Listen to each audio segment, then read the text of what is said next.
السلام الله عليكم ورحمة الله وبركاته وعن ونكسن داود يا لدقستيال halka si toos nagala socotaan waa xaqiiq doontii fi Soomaali News Podcast 2020 bishii 8 saddexdeedii weeye waa maalin isniin ah qodobo xiiso badan ayaad ku maqan doontaan ay ka mid noqon doonaan qarax ka dhaqan maqaaxi ku taala degmada Xamajarta ee magaalada Muqdisho diyaarad qaadsidii oo laga celiyay hawada inay ku degto deegaanada Puntland ma jiraan muddo kororsi markaasi la aqbali karo wasiir islow oo sheegay wariyaabuuja oo maanta la horgeeyay maxkamadda ciidamada qalabka sida markaasi magaalada Muqdisho diblomaadiyada caalamiga ee Soomaaliya oo maanta dib u furmay koonfur galbeed oo hay'adaha samafalka ugu baaqday inay door ka qaataan fatahaadaha webiga Shabeelle dowladda Soomaaliya oo kaliya ayaa go'aanka doorashada dalkeeda markaasi go'aan ka gaari karta Ingiriiska oo iyagu markaasi sheegay qodobadaas iyo qodobo kale oo caalami ah hadii ay baraalka noqdayaan idin haynaa ee ku soo dhawaada mar kale anigu cabsama shibinayay la socodsiin doona wararka ka imanaya magaalada Muqdisho caasimadda dalka Soomaaliya ayaa sheegaya qof isku soo xiray waxyaabaha qarxa uu isku qarxiyay maqaaxida luul Yamani oo ku taala degmada Xamajarta ee gobolka Banaadir goobta uu qaraxa ka dhacay ayaa ku dhow dekada weyn ee magaalada Muqdisho waxaana ka cuntay dad badan oo ka shaqeeya meelo kala duwan wararka laga helayo maqaaxida luul Yamani ee qaraxu ka dhacay ayaa sheegay inuu jiro khasaare dhimasho iyo dhaawac balse aan si rasmi ah hadda loo hubin inta uu leeyahay maqaaxida qaraxa ka dhacay ayaa tahay markaasi mid aad u mashquul badan xilliyada markaasi qadada ilaa iyo iminkana ma jirto war faahfaahin ah oo markaasi ka soo baxaya khasaaraha inta uu leeyahay diyuurad markaasi 10 tan oo qaada oo Kenya ka timi kuna wajahneyd deegaanada Puntland ayaa maanta dib looga celiyay kadib markii lagu eedeeyay xadgudub ka dhana xayiraadda COVID-19 hawada markaasi dalka Soomaaliya waa diyaaradii labaad oo qaadsiday ee dowladda Soomaaliya ka celiso hawadeeda muddo markaasi 7 gudahooda gudoomiyaha ururka ganacsatada qaadka dalka Kenya Kimachi Manjuri ayaa ka hor yimid tallaabadaasi soo sheegay diyaaradda xamuulka ay raacday dhammaan qawaaniintii loo baahnaa markaasi ee ay dowladda Soomaaliya ku soo rogtay Soomaaliya ayaa hakisay ganacsigii mirooga qaadkii markaasi la ruugi jiray bishii Maash taasoo qayb ka ah tallaabooyinka lagu xakameynayo fatahaad markaasi faafitaanka cudurka sida weyn u faafay caalamka hareeyay ee COVID-19 arrintan ayaa ku soo aadeysay dowladda Soomaaliya ay fasaxday isla maanta duulimaadyada caalamiga ah balse lama garan karo sababta ay u xanibtay diyaaradda xamuulka ee ka yimi kuwa qaadka keena Soomaaliya wali lama fasaxin sida wararka ka imanaya magaalada Muqdisho ay sheegayaan si ayaa wasiirka wasaaradda ammaanka Soomaaliya Maxamed Abuukar Islow Ducaale oo maanta ka qayb galay shir ka mid ah shir ay ku yeesheen beelaha Soomaaliyeed ay ku leeyihiin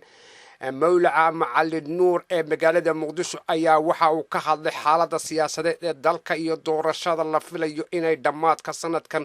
ka bilaabato dalka Soomaaliya wasiir Islow waxa uu sheegay inay u hoggaansan yihiin isla markaana uu hoggaanka u yahay qor isku dhiib isagoo madaxda dowladda gaar ahaan madaxweyne Farmaajo ugu baaqay inuu doorashada ku qabto waqtigeedii loogu talagalay madaxweyne Sheekh Shariif waxa uu doorashada ku qabtay waqtigeedii maadaama Xasan Sheekhna sidoo kale waxa lagama maarmaan ah in madaxweyne Farmaajo uu tubtaas raaco ayuu yiri wasiir Islow oo warbaahinta la hadlayay dhinaca kale waxa uu ku tilmaamay in marnaba suuragal ahayn in muddo kororsi la sameeyo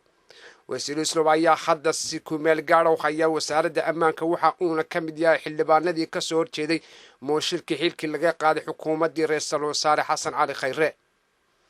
Soomaaliya madaxweynayaashii soo maray iyagu goobtaasi joogay Xasan Sheekh iyo waliba Sheekh Xasan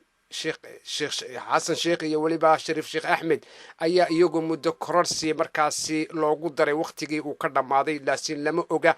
in dowladda tani iminka ay waqti loogu kordhin doono iyo in kale iyada oo ay xaaladda siyaasadeed ee Soomaaliya aad u cakiran tahay waxaa maanta maxkamadda ciidamada qalabka sida ee Soomaaliya ay dhageysatay kiiska dacwadda ka dhanka wariye Maxamed Cabdiwahaab Nuur Abuuja oo muddo dhowr bil ah ku xidhnaa magaalada Muqdisho goobta maxkamadda ayaa waxaa goobjoog ka ahaa xubno kooban oo ka mida ururada saxaafadda gaar ahaan dallada ay ku midoobeen warbaahinta qaar ee Soma iyo ururka SGS. sidoo kale waxaa joogay xubno ka mid ah qoyska wariyaha iyo qaranada difaaca iyo ururada warbaahinta Soomaaliyeed. waxaa la dhageystay kiiska ay xeelaalintu markaasi baarayaan in maxkamadda militarigu ay u gudbisay iyo abukaatayaasha difaacaya suxufigan. maxkamadda oo dhageysatay kiiska waqti dheer siisay kadib waxaa wariye abuuja la weydiiyey sida uu u arko go'aanka uu ka filan karo maxkamadda laga soo codsaday in uu helo cadaalad. gudoomiyaha maxkamadda qalabka sida ee Soomaaliya Xasan Cali Nuur Shuute ayaa intaas kadib soo xiray dhageysatay kiiska waxaana uu sheegay sida ugu dhaqsiyaha badan ay go'aan ku soo saari doonaan. wariye abuuja ayaa ahaa tafatiraha idaacadda Heegsi ee magaalada Muqdisho waxaana uu ku dhawaad 5 bilood uu ku jiraa xabsi ku yaala magaalada Muqdisho isagoo maantana markii ugu horeysay maanta la hor keenay cadaaladda maxkamadda ciidamada qalabka sida ee Soomaaliya. halkaasi toosan nagula socotaan Somali News Podcaster iyo waliba xaqiiqdoon TV.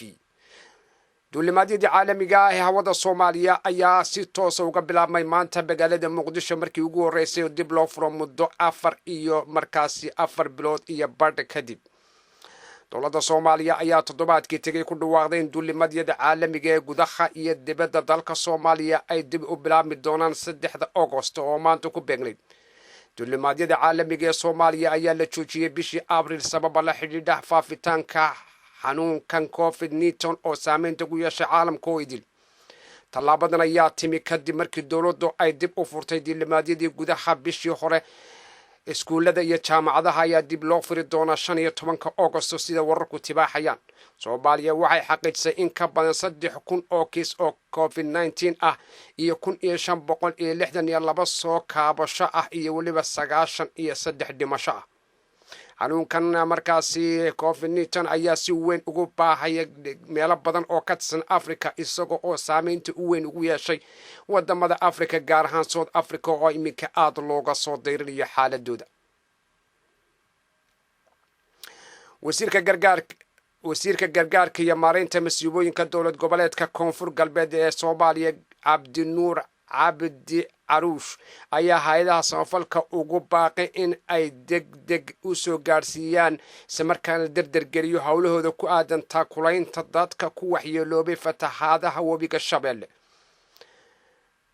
Caruush oo ka hadlay kulan ay Muqdisho ku yeesheen samarkaan saxaafaddu goobjoog ahayd guddiga samata bixinta ee dadka uu saameeyay fatahaada webiga Shabeelle ee Koonfur Galbeed ayaa inta ku daray waxaana uu raaciyay in si wanaagsan uu socdo gurmadka isagoo la kaashanaya dowladda dhexe iyo hay'adaha samafalka.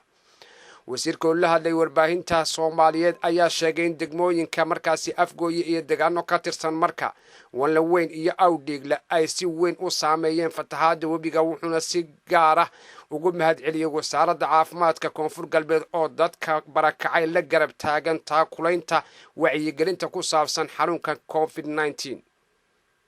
in ka badan 40 markaasi qof oo ayuu sheegay wasiirku 40,000 oo qof ayuu sheegay wasiirku inay saameysay fatahaada halka 15,000 ay ku barakaceen guryahoodii. waxaanu intaasi ku daray dadkaasi qaar ka mid ah loo qaybiyay lacago qaarna ay raashin iyo agabka kale ee hoyga ay markaasi iminka u daadgureynayaan isagoo ku celceliyay ka mahadcelinta doorka bini'aadnimo ee hay'adaha samafalka dowladda dhexe iyo maamulka Koonfur Galbeed ay isla kaashanayaan isla markaana ay ka geysteen taakulaynta dadka ku waxyeeloobay fatahaada webiga Shabeelle. danjiraha dalka Ingiriiska u fadhiya dalka Soomaaliya Pen Fender oo ah kusimaha ra'iisul wasaare iyo waliba kusimaha ra'iisul wasaaraha Soomaaliya mudane Mahdi Maxamed Guuleed ayaa kulan ay yeesheen. danjiraha Ingiriiska u fadhiya Muqdisho ayaa sheegay in la joogo xilligii Soomaaliya ay go'aamin lahayd hoggaanka ay doonayaan marka laga hadlayo nooca iyo qaabka ay noqon doonto doorashada soo socota. hadalkan ayaa wuxuu ka jeediyay markii uu ka soo laabtay dalkiisa. waxaan xushmaynaynaa madax bannaanida Soomaaliya cidda hoggaaminaysa iyo ka shaqaynta doorashada waxaana go'aankeeda leh dowladda Soomaaliya oo kaliya ayuu Fender ku yiri muuqaal laga markaasi 2 daqiiqo oo uu soo dhigay boggiisa Twitterka Arbacadii la soo dhaafay. dhowr bilood ayaa ka hadhay doorashooyinka dalka Soomaaliya gaar ahaan baarlamaanka iyo tan madaxweynaha oo la qorsheynaya in la qabto 8 bisha February sanadka 2021 ee soo socda. hase haatee xisbiyada mucaaradka iyo madaxda maamul goboleedyada qaar ayaa waxa ay dowladda ku qasbayaan in la qabto nooc doorasho si looga fogaado muddo kororsi. guddiga doorashooyinka ayaa horey ugu codsaday in 70 milyan oo dollar si loo qabto doorasho dadweyne, taas oo ka badan tii dhacday sanadkii 2016 iyo bilowgii 2017 oo markaasi la aaminsanaa in musuqmaasuq badan uu hareeyay. danjiraha dalka Ingiriiska ee Soomaaliya Vender ayaa waxa uu sheegay inay ku soo noqdeen su'aalo la xidhiidha halka dowladdiisu ay ka taagan tahay doorashada dalka Soomaaliya, si ay jawaabtiisu tahay in go'aanka ay Soomaalidu leeyihiin. dhinaca kale waxa uu ugu baaqay dhammaan dhinacyada Soomaalida inay ka qayb qaataan isla markaana ka dhabeeyeen fulinta ballamihii shirki ka dhacay Dhuusamareeb. hadalka safiirka UK ee Soomaaliya ayaa yimi xilli si weyn indhaha loogu hayay aragtida beesha caalamka ee xaaladda siyaasadeed ee Soomaaliya xilli dalka uu galay marxalad siyaasadeed oo kala guur. intaas ayaynu ku soo gabagabaynaa warkii caalamka anigoo cabsime shibinay la socodsiinayay. waad ku mahadsantihiin daawashada iyo dhegeysiga iyo waqtiga qaaliga aad yoorteen. waxaan idinka tegayaa amaano Allah.